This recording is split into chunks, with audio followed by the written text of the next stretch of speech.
if inflation's running hot, that means interest rates have to go up to slow things down, if that's correct. It is the ramifications of that are that you're going to have areas with the economy that continue to run hot, like AI, which I'm sure we'll talk further about, and data centers and all of that kind of thing. But rising interest rates, hit potentially home buyers, less so in the US because people typically have fixed rates. 30-year fix is the standard there.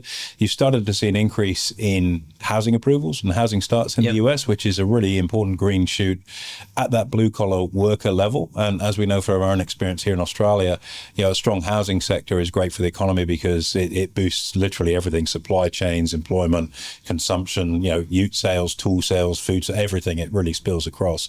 So that's an area, if we start to see a shift back up in interest rates, you might see a handbrake put on, and it's taken an awful long time to get that nudged forward and moving it there. And typically you would see higher interest rates when your economy is booming, but if it's inflationary pressure that's coming from something that's a non-booming reason, like higher energy prices, that's a problem. And that could stall economic growth quite considerably because businesses then are starved of finance. They don't want to borrow to expand, and they're in a big capex phase right now. So you see an immediate stop to that capital expenditure, which has been one of the biggest drivers for growth in the US.